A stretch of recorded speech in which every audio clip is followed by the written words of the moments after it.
Hello, everyone. Welcome to Real Talk Food Safety. We're super excited for you all to be here this week. Welcome, everyone. This is one of our favorite things every week to do when we get It to come is. on here and get comments and interact and really find out what everybody else up there is doing. So, Yeah, exactly. And so we love for you to comment. So we want your first comment to be, where are you listening from? mhm. We love to hear where you're listening in from, what's the weather. Today we're talking about, 3 ways to get the most out of attending conferences and attending meetings. So let us know if you're going to be at IAFP. That's right around the corner. We're getting Mhm. prepped to be there, which we're super, super excited about. So let us know if you're going to be there because we want to say hello in person. Yes. Some people we haven't met before, it's all been virtual. So we're looking forward to it. Mm. Or if you're going to other shows, we're always curious because, Mm-hmm. right, everybody's always wondering. There's always the big shows, right? Like IFT, IAFP, Food Safety Summit, Food Safety Right. Consortium. There's Mm-hmm. kind of a handful of ones that get a lot of maybe media that we know about. But I know there's a ton of other ones. So I'm always curious, what other gems of shows and conferences have people found to be really valuable that we can share with each other?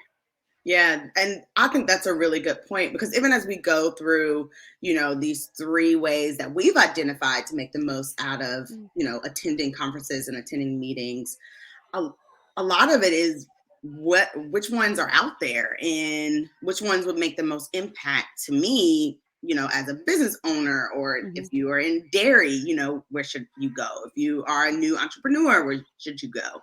And so, I must admit, early on in my career, I really didn't spend the time learning about the different conferences that are out there, and I would say that was probably a miss on my Mhm. end. So I would say to you, if you only know of a couple, ask around, and I think that this will be um, a great place to even share what conferences we know of, because that's how we learn, that's how we grow, that's how we build our network, that's how we Mhm. connect with other people in different spaces. And I think it was a miss for me early on in my career that I did not, dig into that. Well, and every so often, T, I don't know about you, but someone will be like, "Oh, well, I went to that super secret sanitation meeting." I'm like, "What? What? Which one are you talking about?" I mean, I guess it's super secret, and it's Right. not really, but it doesn't get as much publicity as the other one. So it's Right. something where you're like, "That sounds really cool," especially when they maybe have different speakers, or maybe it's a shift in how people can gather, so you can have different conversations. And Yes. Yes. yeah, I like hearing those. Absolutely. Mhm. Yeah, because I've been a part of those groups, or a group, like where you're really having a detailed conversation, and it's like the government, like regulatory, is not invited, right? And like you're really talking about what's happening in industry and sharing those best practices, and it's all confidential. I think that that's also really important Mhm, spaces, because that's when you don't have to think about, man, am I being the spokesperson for my organization, or mhm. am I saying things the right way, or am I giving away company secrets, or am I going to make my company look bad? Sometimes it's just good to be in a space and say, this is what I'm dealing with and I need help with. Mhm, Right. And we see that even with our clients when they come to us. I'm like, let's just get real. This is what I'm dealing with. This is what I need your help with. mhm, Um, and for us, if it's in our umbrella, we're like, yes, we can help you. But people who know us, right, they also know that we refer. So mhm. if there's something where it's like, man, I'm really dealing with this issue, but it's, I don't know, I'm looking for a piece of equipment and we can't really get this particular equipment clean, and we need something around sanitary design, reach out to us, because like we will help you find that connect. Yes. Well, and as that list comes up, hopefully you guys can't hear this background. Somebody's jamming out in the background where I'm at. Anyways, um, but when we get this list, right, this show will be stored on our YouTube channel. So I'm not sure if people know, all of our shows are out there. Yes. And one of the things that I love is when people chat us or email us and they're like, "Hey, I was listening to this episode on blah blah blah, and it was really really captivating, and it really helped me get find this or move through this." And I'm like, "That's awesome. Mm-hmm. Thank Yeah. you to our audience, because that makes us go, yes, this makes a difference. And that's exactly why we're here. Absolutely. Mhm. Absolutely. So Yeah. hello to Fatima and Nikki out there. Thank you for Yes. adding your comments. Yes. And We're going to be at IFP. Please say hello to us. Fatima, you are from Toronto. So IFP next year is in Toronto, I believe. So maybe we woo. will get to see you on your home turf there. Awesome. Well, and Nikki, I see that little fire over there. And I was listening to the news today, and they said, I think you'll have to tell us if this is correct, but Texas has been above 100 every day this month except one day. And I went, melt, melt, Yes. melt. Yes. Whew. I lived in Houston for a period of time and it gets hot. And I mean, even now, whew, so make sure you're drinking your water, stay inside, protect your skin. You'll be in Pittsburgh for a little bit of time so you can escape that. Hopefully a little reprieve. Right, Yes. escape the Texas weather. So for the first time, so we are excited to meet you. Please like reach out, we'll connect. Mhm. We would love to meet you. Yes, yes. Well, and if you have been here before with us on our show, welcome. We're so grateful to have our regular followers and to help contribute and make this what it is.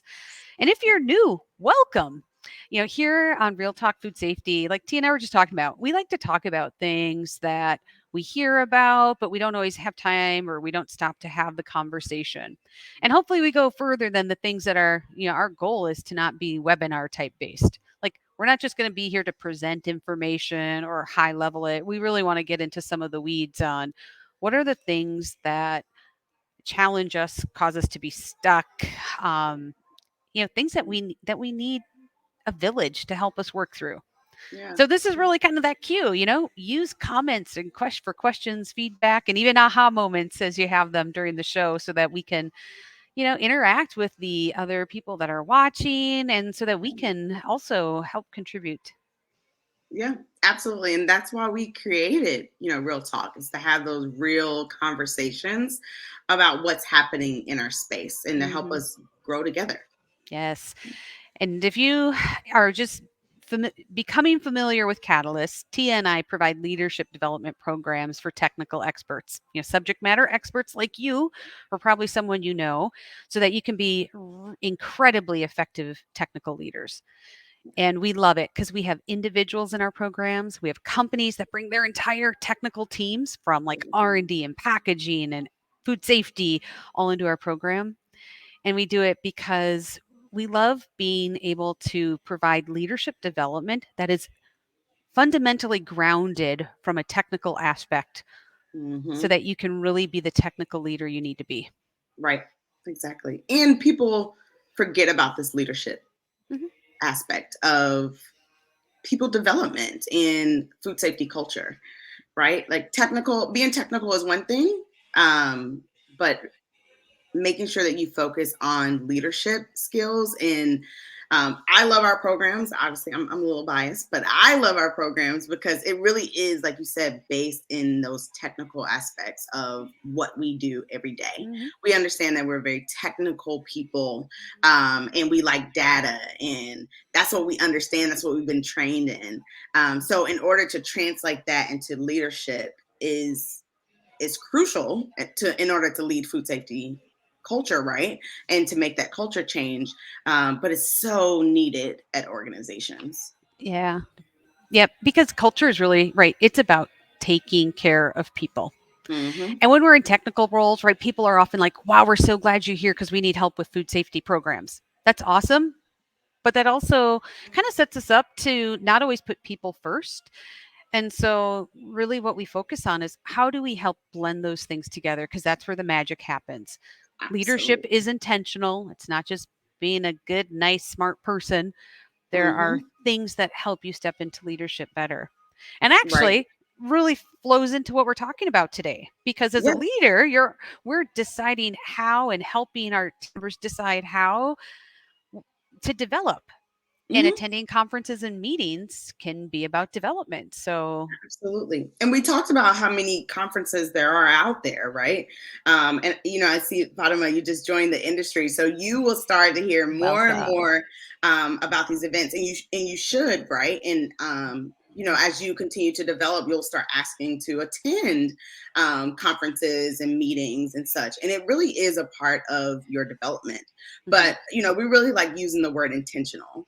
You must be intentional about the type of development that you're getting. Mhm. And sometimes it's like, I'm new to the industry. I'm really just learning about different parts of the industry. So that's your intention, right? That you have to be really intentional on like, okay, let me learn about the different aspects. What does food safety and quality cover? And then as you start getting more into like, wow, I really enjoy sanitation. Well, what sanitation conferences are out there? And how do I meet other people in sanitation? That's really about getting intentional on where you show up and how you're learning. And Mhm. because we know it's impossible to attend every single conference, right? Like we can't be everywhere at once. We also have jobs to do.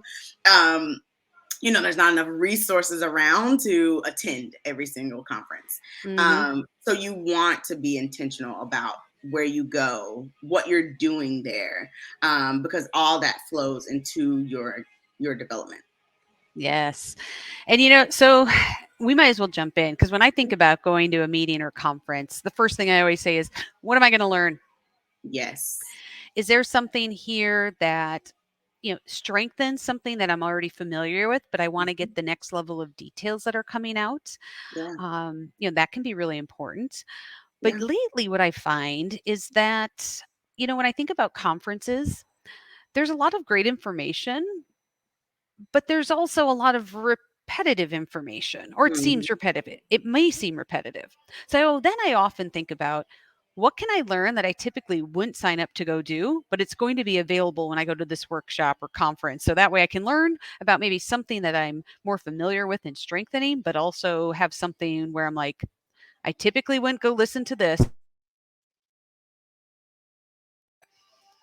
Yeah, yeah, exactly. Like, how do you stretch your Yes. your knowledge? How do you stretch what you are typically in, right? Like you said, it might be something that you're familiar with, but you want to learn a little bit more. Or, man, I've been hearing about this, but I Mhm. haven't had the time to really dig into it. Let me go sit on that session or go Yeah, meet people in that space.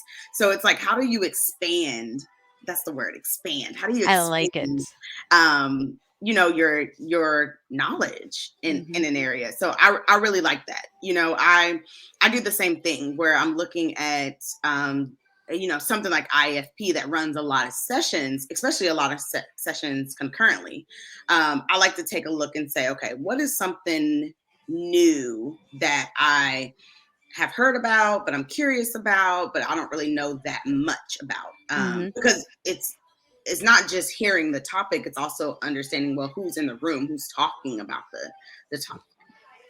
I love it because even as we're going through getting ready for IAFP, I go through the sessions and there's some where I'm like, and I'm like, wait, that might be the one that I actually should be attending. Because when I Hmm. have that response, it usually means I'm not going to actively seek out information about it. Right. And Exactly. just to be Exactly. a well-rounded food safety quality professional, sometimes those are the ones that flag me to go, oh, that's Hmm. probably one that I need to mark as ready to go to. Right. Exactly. Or it could be, like obviously we are we're business owners and our clients ask us for certain things. It could be a topic that we really don't have the expertise around it. Mhm. But we want to learn a little bit more. We want to know either, how do we refer our clients to an expert, or is this something that we could roll under the Catalyst umbrella? So conferences Mhm. allow us to also think about that growth opportunity, and what makes sense, and what's interesting in the industry. What are people Yeah. saying, and doing and thinking, even from a new technology standpoint? Like, what are people implementing new technology that we've heard about, right? Or people like, oh, there's some risks that we should consider, right? And then now you're Mhm. learning about new risks and the ways that it's hard to think about on your own, because we can't come Mhm. up with every possible risk on our own, right? Yeah. And then there's some shows too that, so for example, if you know anything about my background, I was in poultry for years, and the poultry show is a big deal. Like Mm. lots of people go, and it's definitely, I would say there's a lot of social aspects around that. But one of the cool things is their entire showroom floor is full of equipment. Mm, And the first year I went, I was like, this is so cool. I get to see all this equipment. Some of it we had in our facilities, a lot of it we didn't. I got to see it all. yeah. And then what I learned though was, let's say, when I went back, a couple of years later, there was still a lot of similar equipment. Hmm. Or because the manufacturers, as they're getting equipment ready for market, they're doing market research. Right. And so, being in the industry, they would often come to our organizations and ask about, well, what do you need? Or how would this Hmm. work? And so, one thing that I found is that, it wasn't always new things. So, it shifted what I went to the show for. It wasn't to see Yeah. equipment necessarily. Maybe it was more technical sessions one year. Right. Right. Exactly. And it's all dependent on what's happening in your space, right? Like, Mhm. is it something that and I would say you want to do all of this at a conference, right? Like, you want to Mhm. sit through some sessions that is going to personally develop you and Mhm. your knowledge. And then you want to think about what's happening in my space. Is my organization implementing a new process or Mhm. new systems or Yes. new products? Are you looking for a new recall program or traceability program? Maybe you're not at all, but you really just don't like your program, Mm. your traceability program. So you want to see what else is out there. And so conferences allow you again to expand your knowledge of Mhm. what's out there, what's possible, what other people are doing. And so, that's definitely the number one thing is to say, okay, can I learn something new? How can I expand my knowledge, expand what I know? So this is one of my favorites, and this is like the first thing I think about Mhm. before deciding to go to a conference or a meeting. Right. Where it's like, will I learn here? Yeah. Is it worth my time? Right, exactly. Yes. Exactly. Yeah. But I think the second one is because, especially with COVID, we're all feeling like we haven't been able to Mhm. be face to face with people like we have in the past. And I Right. think even before COVID, this was important. But I think even now, like, are there new connections you can make?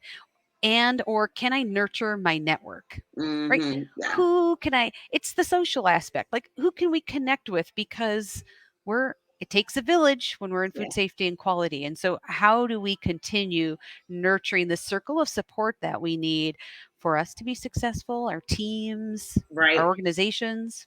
Right, exactly. And this is a big one because, I kind of talked about a miss of like knowing all the conferences, but I mean, I would even say that, even some conferences that I've gone to, even internal company conferences when I was, in corporate America, I would go to the sessions. These are interesting, but I'm not building connections Mm, and I'm not nurturing the network that I have, right? While I'm there. And I would say that's a big piece. Make sure that you are connecting with others. And mhm. it doesn't mean that you have to make, 10 new connections. Just think, what are three new people that I can get their contact information, Yes. continue to follow up with them over the next year? Someone that's maybe in the same space or working on the same type of development, or maybe it's just someone that you really clicked with because you think about and communicate food safety in a similar way. Mhm. Like that's really important. And so coming from someone like me, I'm an extrovert. So like I can have a list of 10 where I'm like, I want to meet all these 10 people, I want to meet, 10 new people and have them in my network. But I'm curious, Jill, from your Oh, perspective. how did you know I was thinking about this? Because I'm like, Tia, you know me. I'm the introvert, and so I don't know about anybody else out there, but when I think of conferences, I get really excited thinking about the people I can meet. And then I'm like, oh man, as an introvert, it takes me a little bit more effort or planning. So here's what I found to be helpful, right? I need to plan. So I just need to Mhm. even have a few questions seeded so that I can more easily overcome my resistance of entering into new conversations sometimes, Mhm. right? So That's just good. even the basic things, right? Like, hey, what do you think of this session? Mhm. Like, right? I Yeah. mean, where are you from? How you liking the conference so far? Just some really easy things that are going to be in that we're all experiencing together to open the conversation. Yeah, that's good. It's good. This I is think how about introverts, at least like me, prepare for being with people. Right. Like, but it's good because it's like one of those things. And we talked about it when we talked about having difficult conversations, where it's like you have to practice and you have to Mhm. have things in mind so that when you get into those conversations, you're not fumbling, Mhm. right? And I would say this sounds like it's very similar, where it's like you have some starting points in mind so that you're not fumbling when you do meet someone new, or you don't have to use that brain power to think about, okay, what are we going Yes. to talk about? What are we going to say? It's already there to start that conversation. Well, I think I was often intimidated earlier in my career because you go to these shows and sometimes you see these groups of people that clearly know each other really well and for a long Mhm. time. And sometimes you think, "Oh, gosh, how do I meet people? It seems like everybody here knows everybody already." Yes. Yes. Right? There's a little bit of that. And so recognizing like there's the majority of people probably don't know each other. Hmm. And if I what I learned is as an introvert, people often were sitting back too going, I'm not really sure. Like, should I talk to them or not? Just go talk. Just go talk. Exactly. And then, I mean, we do have some consultants or business owners that listen to Real Talk. So even from like a business standpoint, where we're there to also meet potential clients, right? And nurture those relationships. And for us, nurturing relationships is important to us because that's what we do at Catalyst. We really partner with our clients long term to help them build their food safety culture over time, help them develop their teams and their systems over time. So for us, it's really important to make those connections and to nurture those connections. And so if you're thinking from like a business standpoint, man, like I'm gonna have to go there and sell, remember that people buy from people that they like and that they trust, right? Mhm. And so it's really not of course it could lead to a sale opportunity, but I would say this number two of like building those connections and Yeah. nurturing those connections is so important, more than a sale, right? Oh Because gosh.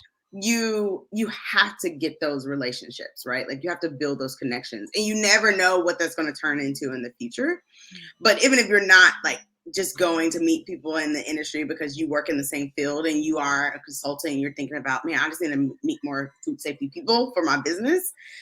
Think about it in a way of like, how do I build those valuable connections? Yeah, and I think that's a really good point because there's right, this is about people. It's about being people focused and building the connections. I think, we'd even talked about I remember going to a conference where my goal was to make connections with my state health department Mm-hmm. because it wasn't something like, how do you just run into your state health department if you haven't before? Right. And if Right. you're leading food safety, that can be a great connection to have to start like building the relationship so that you have this foundation. So if you ever have a question, if you ever have a need, you've already got this established.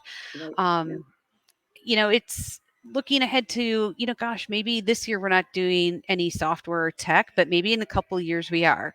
Who on the list do I want to start talking with and building relationships so that, as their platforms evolve that and our company's ready for it, that then I already know somebody. So Yeah. right, Yeah. sometimes it's that looking ahead and it's thinking more about kind of like how those connections work even down the road. Yeah. And that's really important because it's best case scenario when you run into something like that down the road and you're like, oh yeah, I know someone that I Hmm. can reach out to. I know someone that I can connect with and that I've been keeping in touch with versus, man, I need help right now. And I know I do not know anyone, right?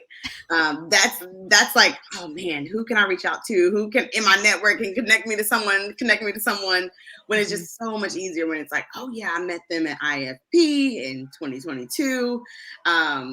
Let me reach back out to them or let me connect with them. It's so much easier that way. So you never know where those relationships are going to lead.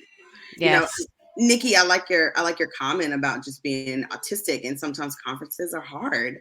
And we that's real, right? Like Mhm. that's real. And it could be a lot, right? There's a lot of people there. Sessions are running back to back. You don't have that much time between them. And so you feel like you're just like running with your hair on fire, right? At times. Right, at times, and I would say, take breaks. Take Mhm. breaks and don't overcommit yourself. And even if you need to back out, like, man, I really want to go to this social event. I really want to make this connection. This for IFP, right? The conference is 3 or 4 days. If it doesn't work out on the first day, try to find them on the second day. And if anything, just reach out to someone, get their email, and then send them an email like, "Hey, I was at IFP. I didn't get a chance to meet you." So don't push yourself too much because Mhm. there's time, even outside of the conference. Yeah. And, Tia, I love that you brought up, the emailing after and connecting after. Once again, the introvert in me, there were times that I'd be like, oh, I see someone, but they're always talking with someone. And I just didn't feel like it was maybe, I didn't want to interrupt conversations either that were going on. And that was part of my excuse as the introvert, that I didn't have to put myself out there. Right. But what I did do was, afterwards, send an email and just be like, hey, I saw you at IFT for this, this, and this. Sorry we didn't have a chance to connect. You know, would you be interested in talking a little more about X, Y, or Z? Yeah. That follow up too helps. You've got this shared experience now that you can also use to continue forward with, networking and meeting new people. Right, exactly. And I would say use a wingman or wingwoman where it's like you use that person where it's like, okay, I know Tia is talkative, she's an extrovert, she can handle the small talk, right? Like Nikki with your comment around small talk. Like she can do that. Well, Yes. let me just be there while she's small talking. And then like whenever I feel like there's something's interesting, I'm gonna add a little something, and then jump out of the conversation.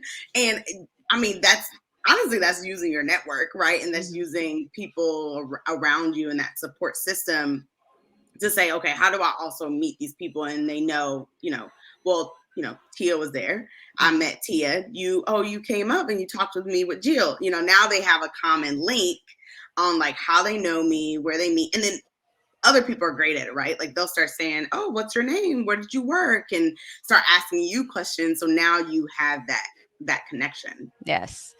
And I would say in my, 20 some years of working in this industry, I've never run into anybody who wasn't happy to facilitate an introduction. Yes. And so I think that's important to remember as well that even if you don't like, I've had people where I don't even actually know them. I just happen to be connected with them through Right. LinkedIn, but I'm Mhm. happy to still message and say, hey, here's an introduction I'd like to make.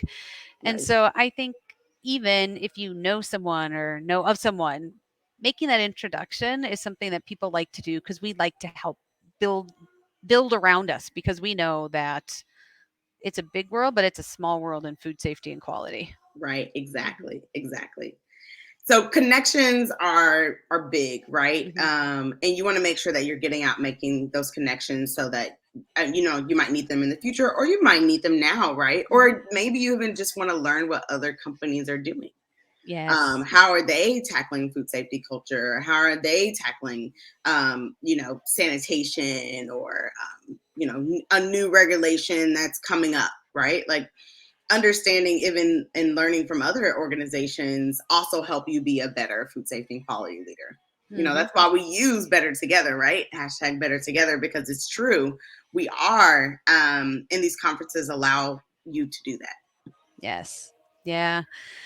And one of the other things that I often think about when I go to a meeting or conference is how can I extend this learning to my organization or to my team? Mm, Because I yeah, think when we go, even though we find value, right? We're learning something new, we're maybe meeting new people. But at the end of the day, how do we also bring that back? right. Yeah. Yeah. When I started my career and I went to internal conferences, that was always a requirement. We had to come back and we had to give a presentation to senior leadership, our plant leadership team, and talk about what we learned, how we're going to translate Ooh. that to the plants, and all of these things. And so it sort of forced me to think through, okay, what did I learn? What connections did I make? And Yeah. um, Well, that's how formal can I too. A presentation. a, Wow. a presentation? Yes, yes.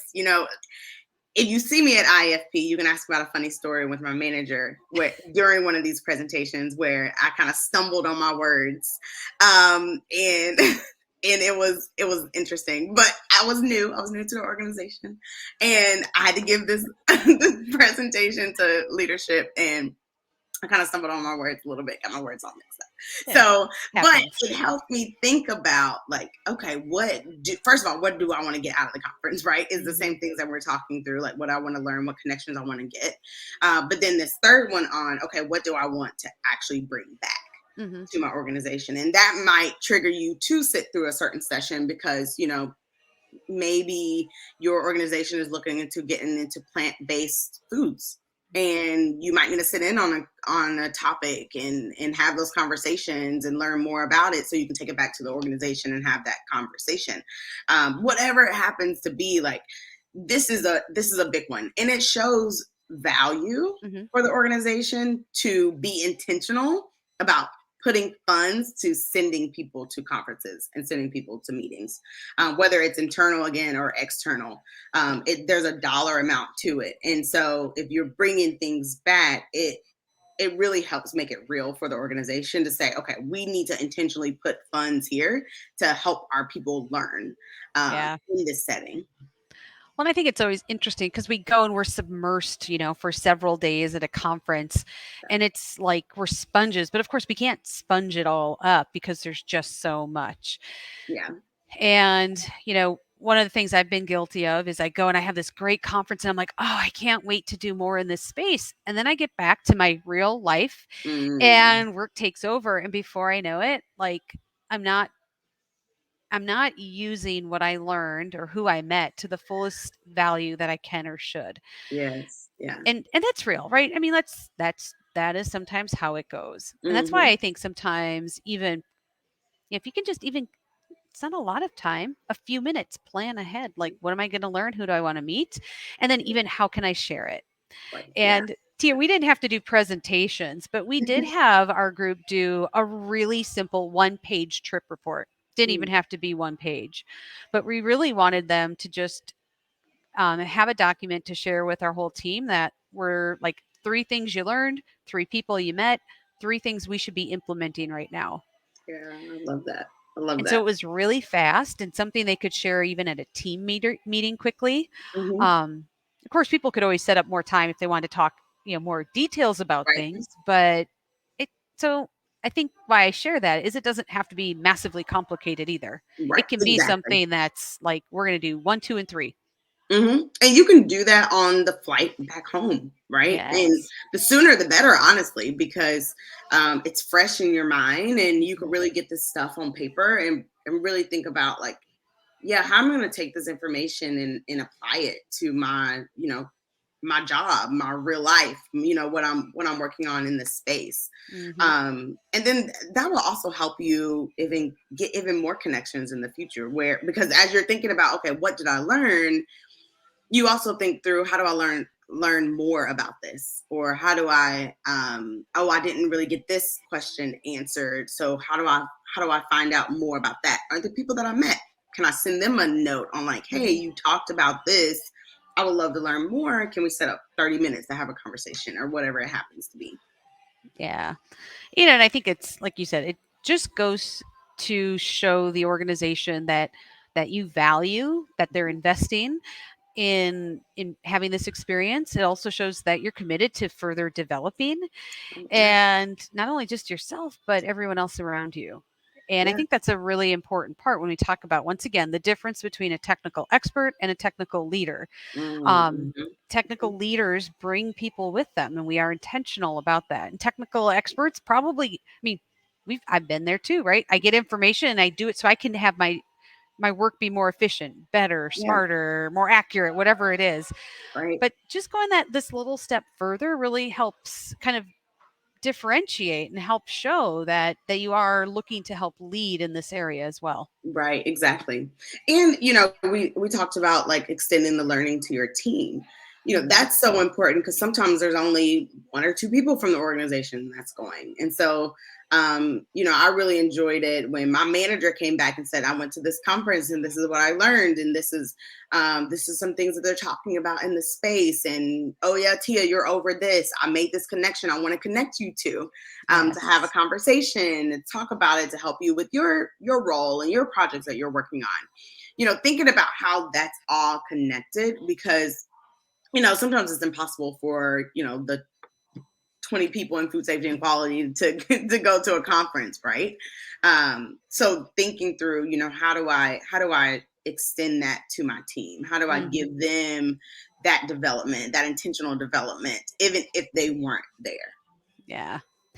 Even when you talk about traveling, like if you can't have your whole team there, but even if you have somebody that you travel with, I know this is a little bit of a side note, but it's so interesting the way your relationship can develop when you have this type of experience where you have to travel together. It's so Mm-hmm. different than the normal workspace that you're typically in, and it can be really kind of a powerful experience if you are able to travel with someone, especially someone Yeah, you don't normally have a lot of interaction with, right. even if you That's do. true. So, That's true. A lot of really great work friends, became really great work friends because we traveled together, and whether mhm, it was to a conference or a trial or whatever it happens to be. Because I think it goes to our number two of nurturing those relationships, yes. where it really gives you an opportunity to learn about them in a different light, learn Hmm. something new about them, right? That's outside of work. You learn what they like to eat, and eventually it comes up what their kids are doing, or Hmm. where they like to hang out in the city, wherever it happens to lead. But you really do find that you become to know them a lot more than, oh yeah, this person's responsible for this part of the organization, and that's it. Yes. Yeah. It can be really powerful. So, always see a side benefit of going to a conference or workshop. Right, exactly. So, I think that's really important. I really do like your trip report that you brought up. And Hmm. my wheels are over here spinning, even for us, right?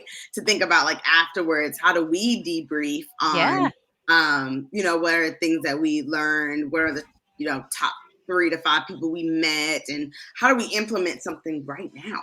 Right Hmm. now in our organization that we picked up. And one thing that's important, and why number two is important around making those connections and having those conversations, is that sometimes you learn things that's not even in the sessions, Oh, right? Like, for you sure. learned something because you decided to go to dinner with a group and you all got into a conversation about XYZ, right? Or you met someone and you're like, oh, tell me a little bit more about your organization, what you do. And all of a sudden you know of new technologies, or you now understand the way Target food safety works, or, like, I mean, just something that could be completely random that can help you um, implement something now within your own organization.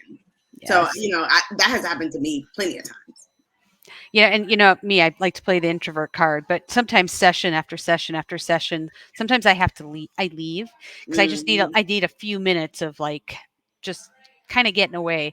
Those have been some of the best times when I run into other people that are actually kind of doing the same thing. Like, I just need a breather. I've been in sessions for hours and I just need to kind of come out and not be with, 50 people. I need to be with two or three. Right. Um, to really talk a little bit and extend from the session. I think, Yeah. like you said, those are great moments to be like, "Hey, what'd you think of this part of that Mhm. session?" Or did you hear when they talked about this? Yeah. Gosh, we don't do that at all. Is that something that you do? Right, exactly. Or yeah, I love those type of conversations because, I mean, we know that we do things differently to help mitigate the risk at our organization. And sometimes you hear things and you're like, wow, I've never really thought about it that way. Hmm. Have you? Have you tried it? Or would you try it in the future? Me too. Let's connect after we try it. Like, having those type of conversations, like that's so true. That's true. Or even, like, sitting through some of the seminars, thinking about IFP and the seminars that they do, and someone's presenting and they're presenting data, and I'm just like, wow, I would not have thought that would be the result, and so like just thinking through, and it's, it's typically things that I know nothing about, right? Like, people are doing like PhD research, seminars, and I'm like, interesting, I never really thought about it like that. But again, that's just really expanding that knowledge. And then I can have the conversations with other people so that I can help them extend their knowledge as well, or expand their knowledge. Yeah. Yeah. Gosh, well, and I think we've covered some really good things today, right? Yeah. So if you're thinking about, is this the conference or meeting or workshop, whatever it is, for me, like, will I learn something? Mm-hmm. How do I nurture my network? How do I meet new people? How will that add value to be able to do that for our network? Which, obviously we think that's always adding value. And then lastly, like, how do I add value for my organization and my team and bring something back? Mm-hmm. And thinking about these three things before you show up to a conference or a meeting will help you be intentional about those things Mm-hmm. and really pull what you need, from the conference. And that's why we wanted to have this conversation before IFP, because, and not after, right? Is because we want you to think about that going in. We want you to be prepared so that you can be intentional about the sessions that you attend, intentional about the people that you meet, intentional about the learnings that you are pooling for your organization. Yes. Yep.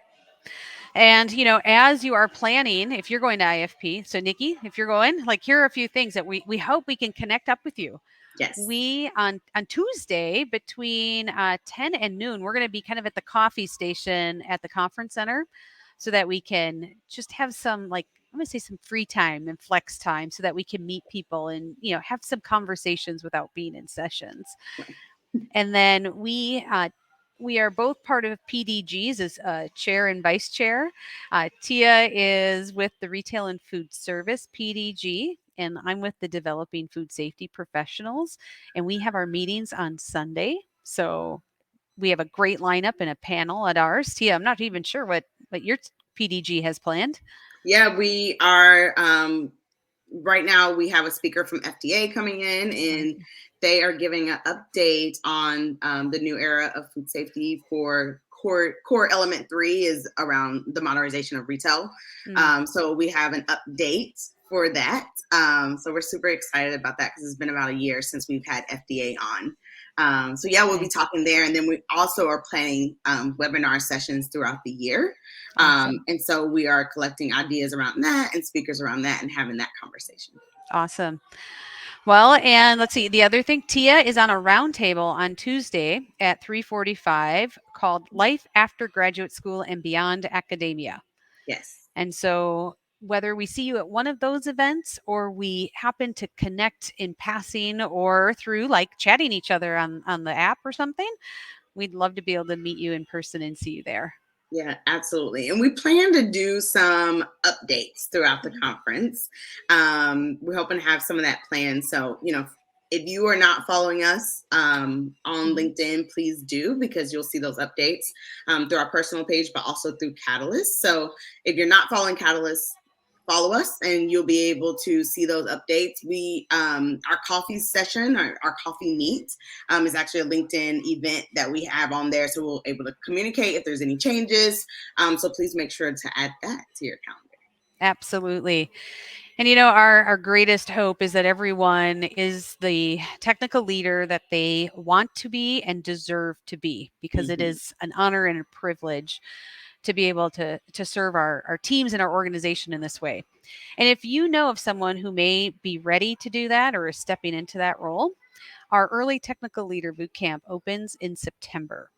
So reserve your seat now, because it'll be 14 weeks, and I'm going to say it'll go quickly, but it is always an amazing, amazing program. So yes, I'm a little biased, clearly, but we'll be sending out some more information about that as well for what others say after they've been through the program, because it really helps set them up for success. Absolutely. Absolutely. And some of the things that we're even talking about how to do at conferences, this early leader early technical leader boot camp, it's really about building that foundation so you can thrive in that way. And you have these, these technical leadership skills that you're able to talk clear about your mission and how you're developing and what's important to you. And again, we always circle it back to being intentional. And that's what this boot camp is all about. How do I become intentional as a technical leader? Yeah. And with this one, it starts with clarity in our roles. It's really about, just making sure you feel confident and you have a community around you so that you are fundamentally in the best position possible. So, Absolutely. and we could talk about it all day, but we won't. But if you're interested, our email, actually, I didn't put it up yet. Yeah, it's up. Oh, it is up. Send us an email for more information. We are always happy to talk more about it. Absolutely. And if you're going to be at IFP, if you can't find our stuff on LinkedIn, please send us an email as well, because we would love to connect. Yes.